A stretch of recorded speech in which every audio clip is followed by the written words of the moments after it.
Today on Pilgrim Radio's His People, Harvest Prude on the healthy use of dating apps. People really relied on their networks, whether that was meeting people through family, parents, friends, work.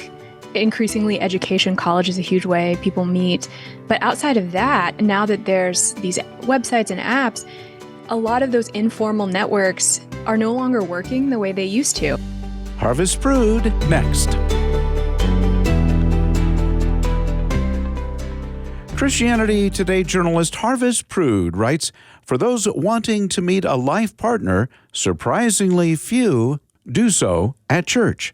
It comes as no surprise dating apps are the avenue of choice for many. With that in mind, Spencer Dahlke is with Harvest Prude to discuss her piece, What Algorithms Have Brought Together. Christian singles aren't going to church to find life partners. They're swiping on the apps. What drew your attention to this piece? Yeah, so really it was a couple statistics that I saw that showed only 3% of people are meeting via religious institutions these days. So in terms of like romantic pairings, getting married, only 3% of people are meeting at churches or I guess synagogues or just religious spaces. And that squared with just anecdotes I had heard from, younger generation Christians who they'd say, yeah, like my parents will give me dating advice and they'll say, oh, meet someone at church. And they're like, yeah, no one's asking me out at church. I'm not having these experiences. And so seeing that those surveys, those statistics was sort of clarifying of like, oh, this is an actual problem that's happening. This is not just a few people's experiences. Society really has changed how people meet, and that has started to affect Christians as well. I noticed you'd mentioned like all of the different places where people have found people, like you mentioned church, work, school, these sorts of places. People are increasingly less finding people there. I was curious why you think that is. Yeah, I think a lot of it has to do with how the internet and online spaces, dating apps, dating websites have really started to dominate, the facilitation of romantic meetings and pairings now. It used to be that there was no other option other than really like meeting people in person. I mean, maybe like a really old version of finding someone in another way would be those ads people used to put in newspapers, like looking for a wife to go west with me, but that's something that we think of as an anomaly. And so people really relied on their networks, whether that was meeting people through family, parents, friends, work. Increasingly, education, college is a huge way people meet. But outside of that, now that there's these websites and apps, a lot of those informal networks are no longer working the way they used to. And so whether that's because of a larger breakdown in how our society views getting involved with each other's lives, or just having sort of that in the back of our mind that, oh, well, there's this other option. It's the internet. That's where people meet. That I think that has really had a big impact on how people pair up these days. Maybe it's a chicken and the egg sort of a thing. It seemed like in your answer just then that maybe you think the algorithms come first and then our relationships suffer. You think there's something to be said about relationships suffering and then algorithms and dating apps being a fix to this perceived problem? When I was interviewing Christians about this, there were a wide variety of perspectives on this because I was able to talk with some people who actually did meet in church spaces. And they were kind of like, yeah, we feel like we really got lucky because we're not seeing this as much in our other friends. And then I also spoke with couples who are happily married, who are expecting their first child, who met on Hinge, which is a dating app. I think what I heard was that the process has become much more of a negative experience when you're having to use the app. People sort of described it almost being like another job or like a chore because you had to think about how you're going to present yourself and what prompts are going to be the most accurate to who you are, and trying to find a serious, like committed Christian as well. And then sometimes the different algorithms seem to punish certain profiles if they don't get a ton of attention. So the profiles that get the most attention get the most interaction, they get the most likes and matches. And so if you're someone who's looking for something very specific, say someone who shares your denominational background, your profile may not get as much interaction. And so you may not be seen by enough people. So you may just feel like I'm putting myself out here, I'm trying to do something, and it's not really paying off. So I don't know if, finding partners is more suffering these days in our modern times than they were in our parents' generation. I'm sure like the search for romantic connection has always been fraught, but there definitely is these new wrinkles that people have to grapple with, that a lot of singles that I spoke with, or even happily married couples, spoke of as very frustrating. Would you mind telling us a little bit about how these algorithms work? The algorithms are kind of mysterious, right? It's almost like a black box, so we don't know exactly how they work. It's more that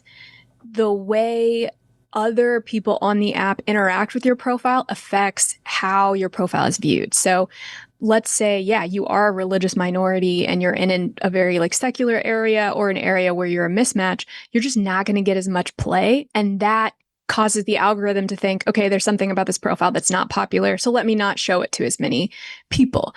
But there's not a lot of details about exactly how they work, but they use this process called collaborative filtering, where they track not only how you interact in the app, but also how other people interact in the app. So it's almost like this group rating system in a way. And that can just make things challenging if, again, you're kind of looking for just someone specific. I'm curious what your experiences have been in the dating world. Dating as a Christian, like I have tried a number of avenues. So I've been on dating apps. I've also met people in person. And I will say, just similar to some of the folks I've interviewed, church has been one of the least common ways that I've met or dated people. I was speaking to another young Christian woman for this piece. Her story ultimately didn't make it into the final draft, but I was asking her like what her experiences had been, and she was saying she felt like people were afraid to approach people in church because if they did and it didn't work out, then there would be awkwardness, or they felt like they would get like a reputation, or just there were all of these perceived social negatives to approaching someone in church, which is not always what you think, right? I think our older generations kind of think, oh, well, if you're in church with someone, you're going to be aligned on things. That's like the best place to meet someone to have a relationship with. But it could just be like our generation being more risk averse as well. But that's kind of been one of the experiences that I've come across. I don't know if you've joked this way, but I've certainly joked this way with friends and stuff, that we're just kind of like scared of each other.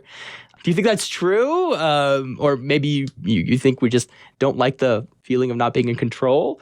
I think a lot of people do default to the easiest option. And even though, like we've talked about, algorithms and dating apps are fraught with new complications, they do feel less risk averse for some people who maybe are afraid to approach their peers in public because they're so afraid of rejection. It just seems safer maybe to swipe from home. And I think the only way to maybe get out of that is to try something new, try deleting the apps. I deleted the apps because I was sick of them and it didn't feel like I was getting the results or meeting the people that I wanted to connect with.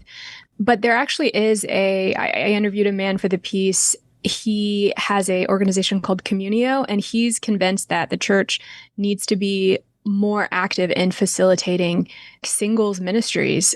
He found that only 7% of churches in the US have any kind of specifically singles ministry, and he views it as like a huge gap. So his view is that until like older Christians who maybe already are married or have a passion for, younger people who are in this situation of like wanting partnership but not finding it, should get involved in organized events, organized matchmaking events, organized just outings, just to facilitate these kinds of connections. Speculating again, I guess.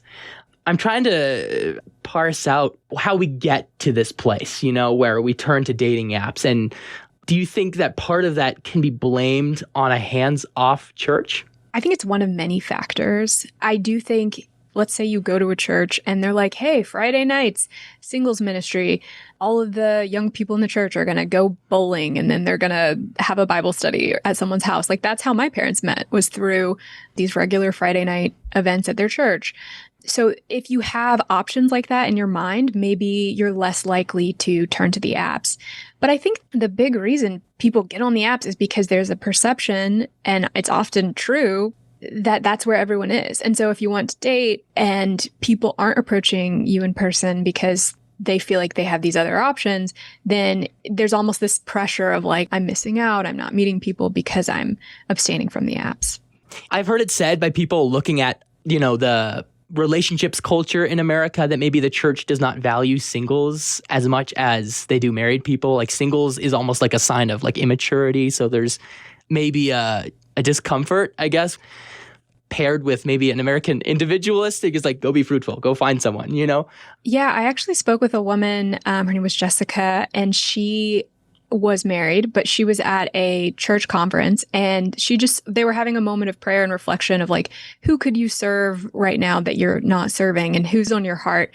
And she just had this moment of realizing like all of her single friends were on her heart. And so she actually started a little ad hoc matchmaking thing where she would organize these singles mixers and invite all of her friends, other people she didn't even know. And she said the reason she had never thought to do something like that before, or the reason she thinks that people in the church in general don't do those kinds of events more often, is because there is a concern that they'll offend the person who's single. Like if they're like, hey, do you want to be set up? There is almost an implication of something's wrong with you the way you are, and you need to be partnered to fix it.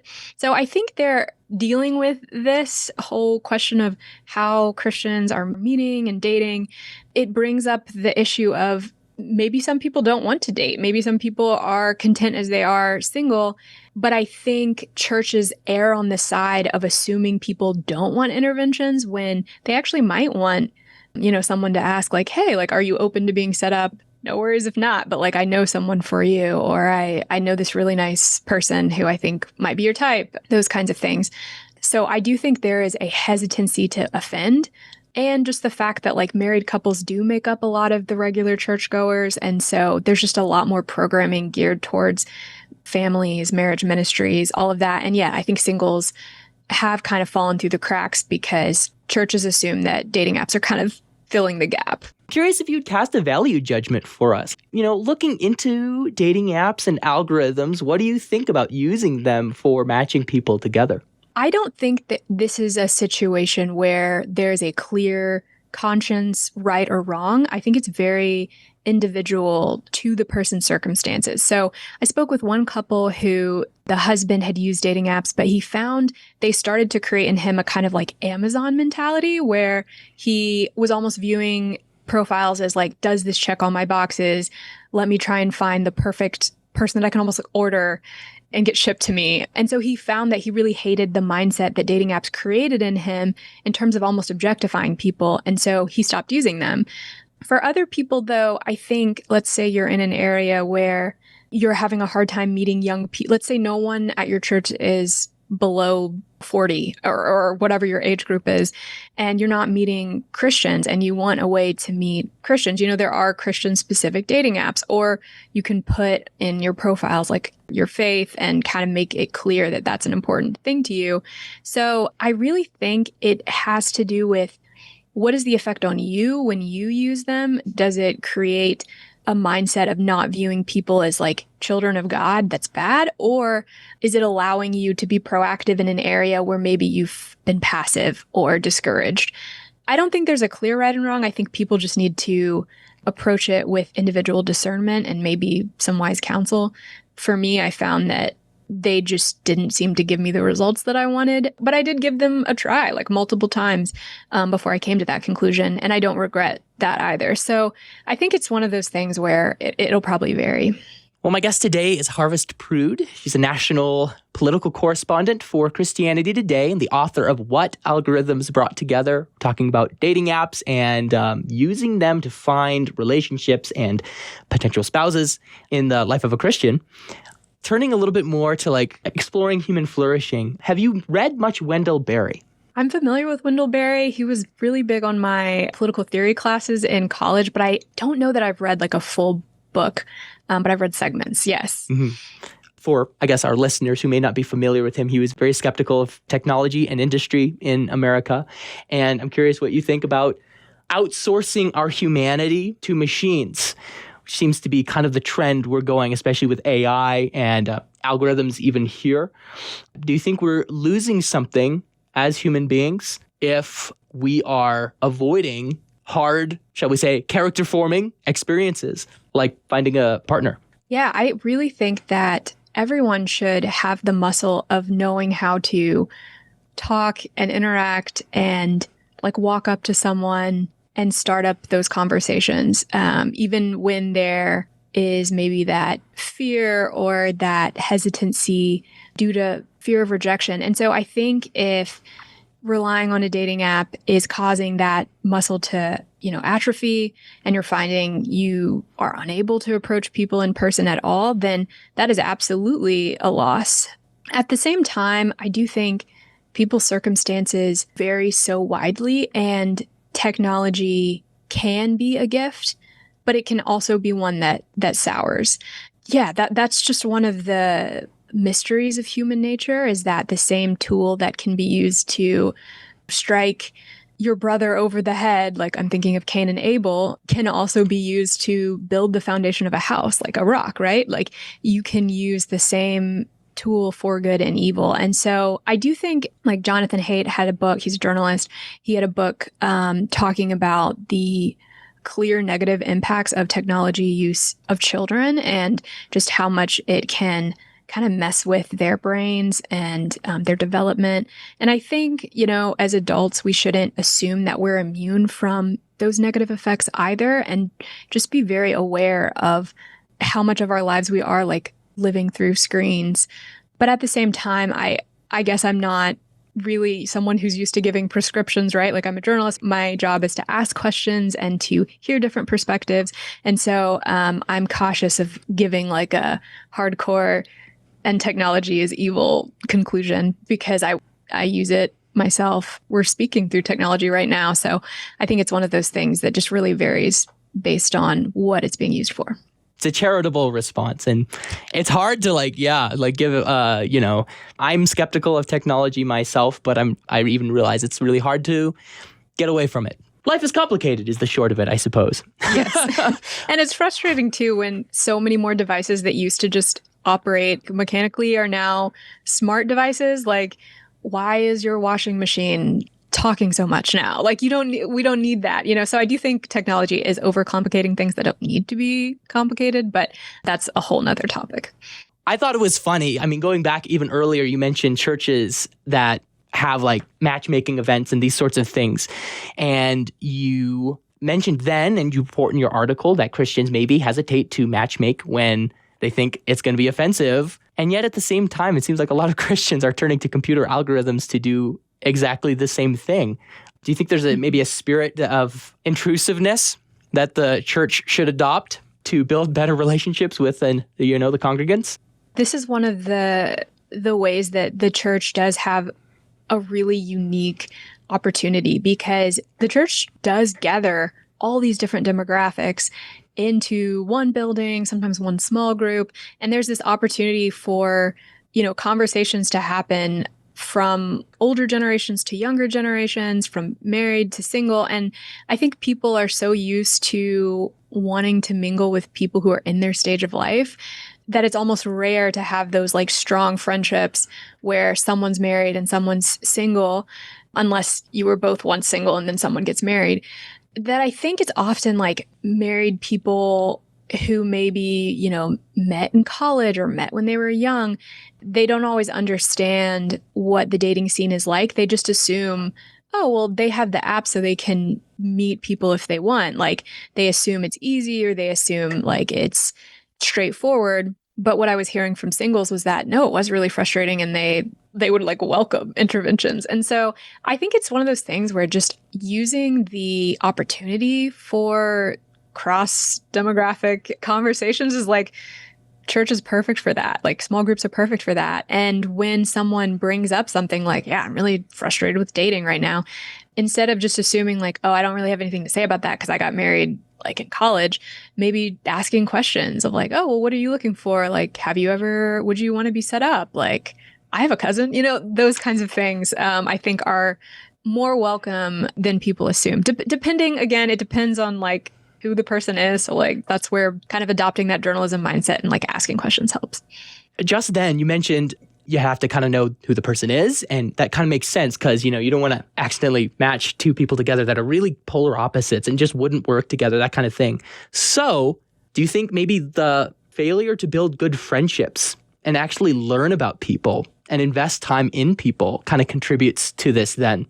I actually want to challenge the assumption that we know who would be good together. Because I think this is maybe something that prevents people from matchmaking, because they'll think, oh, I have this super like bubbly extroverted friend, and then I have this more like quieter, demure friend. They would never like work out because they're opposites. But what I've found is sometimes pairings you just would not expect end up hitting it off really well. So I would actually encourage married friends to do less trying to figure it out themselves on paper beforehand and do more throwing people together, taking the pressure off the back end. So if you do like maybe hosting your single friends for dinner, like a mix of people, and maybe doing some recon afterwards of like, oh, what did you think of so-and-so? What did you think of so-and-so? Or like, oh, you should ask them out. They're really nice, but not putting pressure of like, so how did it go? Like not putting too much pressure on the situation in case it doesn't work out, in case they don't end up being a match.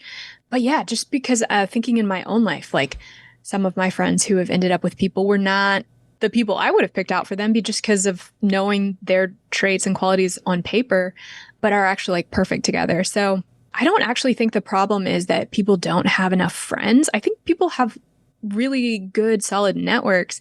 They're just hesitant to suggest like romantic pairings out of those networks, which I find very interesting. I did also want to ask about how the gospel has shaped your understanding of dating relationships and how to approach it. Yeah, I mean, I think the main thing that I try and keep in mind as a Christian who is navigating the dating space, and just speaking with other Christians for this article as well, is you should always keep in mind that they are image bearers of God and how you treat them. Like people are not disposable, even if you're not a match, even if it doesn't work out. You should treat people with kindness and dignity and just an understanding of how precious they are to the Lord as well. And so I think that's something that dating apps can have a negative impact on if you're just viewing people as pictures on a screen to swipe away. Not saying that that automatically is the mindset, but that can be one of the temptations. And so just like resisting that, I think is really huge. And just thinking like, this is someone's future partner, even if they're not mine. So let me treat them as I would want to be treated as well. It seems like we live in a culture where it's, the principle of least resistance. Like you mentioned a little earlier, we tend to do what's just easiest. As human beings, we still have experiences that are formed away from technology that contribute and help round us out as human beings.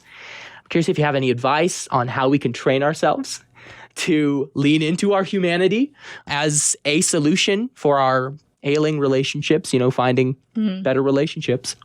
I really hesitate to give relationship advice because I don't know that I'm like an expert or anything. But I would say in terms of meeting people, I know everyone gives this advice, but finding places where you really thrive and that bring joy to you, that's going to facilitate making connections in a way that feels like easier and more fun and is less fraught because you don't feel like you're in an uncomfortable situation. So whether that's like, let's say you're passionate about a certain area of ministry, so you're volunteering there and you're like meeting other volunteers, or if there's like a hobby that you have.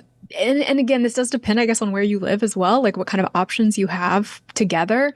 But I would say whether it's like a sport, like I do softball, like I'm on a softball league, or just different, extracurricular activities, so to speak. Like that's not just for school children. Like you should have those things. Just building up that muscle of like making friends with people, approaching people, being receptive when people talk to you, I think just helps with, exercising that muscle that can atrophy when we're just used to being behind a screen.